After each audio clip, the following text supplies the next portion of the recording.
22 Mayıs'ta Almata'daki Dostluk Spor Stadyumunda uluslararası boks müsabakalarının açılış töreni düzenlendi. Kazakistan medyası turnuvanın 4 gün sürdüğünü bildirdi. Yarışmaya Kazakistan, Çin, Kırgızistan, Tacikistan ve Özbekistan'dan 25 takım katıldı.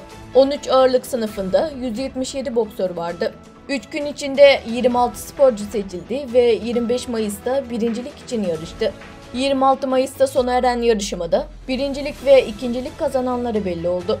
Verilere göre 12 boksör birinciliği elde ederek şampiyon oldu. İsimleri basında yer aldı. Aralarında Uygurlar da vardı ve onlardan biri Dilmurat Mijitova'ydı. Kazakistan Cumhuriyeti'nin uluslararası sporcusu Sayın Dilmurat Mijitova şunları söyledi. Son olarak Almata'daki uluslararası yarışmada 4 kez yarıştım ve hepsini kazandım ve şampiyon oldum. İlk birebir maçı Kisora'da kazandım. İkinci maçı Astana ile, üçüncü maçı ise Taraz şehrinden bir sporcuyla kazandım. Sonunda Özbekistanlı bir boksörü yendim. Turnuvaya 5 ülkeden en güçlü boksörler katıldı. Çocukluğumdan beri sporla ilgileniyorum. Şimdi boksör olmak, dünya şampiyonlarında mücadele etmek istiyorum.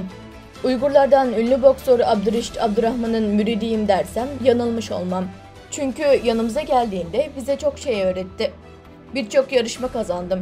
Bunun hocamın ve koçum Vava Kamakova'nın eğitiminden kaynaklandığını düşünüyorum. Ayrıca beni her zaman destekleyen anneme ve babama ve sevenlerime şükranlarımı sunarım. Bundan sonra da ülkemi ve milletimi mutlu etmek için çok çalışacağım. Bildiğimiz kadarıyla Dilmurat Mijitov, 1995 yılında Almuta eyaletinin Uygur ilçesine bağlı Konça köyünde doğdu. 12 yaşından itibaren boksa başladı.